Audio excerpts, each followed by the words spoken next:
మీరు ఇంతకుముందు మాట్లాడారు కేంద్రం నుంచి మనకు రావాల్సిన దాని మీద కూడా ఒక్క మాట మీరు మాట్లాడలే. కేంద్రం చిల్లి గవ్వ మొన్న బడ్జెట్ పెట్టింది. ఆ బడ్జెట్ లో తెలంగాణకు రావాల్సిన వాటాలో ఒక చిల్లి గవ్వ కూడా ఇయ్యలే. ఒక్క మంత్రి మాట్లాడలే, ముఖ్యమంత్రి గారు మాట్లాడలే. అదే విధంగా పన్నుల వాటాలు న్యాయంగా రావాల్సిన గురించి మాట్లాడలే, గ్రాంట్ల విషయం మాట్లాడలే. కానీ మన పక్కన మన సర్కారే కర్ణాటక కాంగ్రెస్ సర్కార్ ఇవాళ ముఖ్యమంత్రి గారు అదే విధంగా మొత్తం మంత్రి మండలి అక్కడ ధర్నా చేస్తున్నది. ఆ పక్కనున్న కిందనే ఉన్న కేరళ కూడా ముఖ్యమంత్రి గారు మంత్రులందరూ పోయి ధర్నా చేస్తున్నారు. మరి మన యొక్క కాంగ్రెస్ ప్రభుత్వానికి ఎందుకు ఇలా కాంగ్రెస్ వాళ్ళ యొక్క బీజేపీ ప్రభుత్వంతో కుమ్మక్కైందా, లోపాయికారి ఒప్పందం అవుతుందా? ఎందుకు మాట్లాడలే?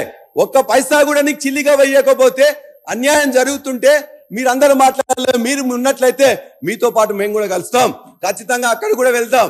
మీకు నిజాయితీ ఉన్నట్లయితే మన పైసలు న్యాయబద్ధంగా అక్కడి నుంచి రావాల్సిన వాటిని ఖచ్చితంగా కేంద్ర ప్రభుత్వాన్ని నిలదీయాలి, వాళ్ళ దగ్గర నుంచి మన వాటిని రావాలి.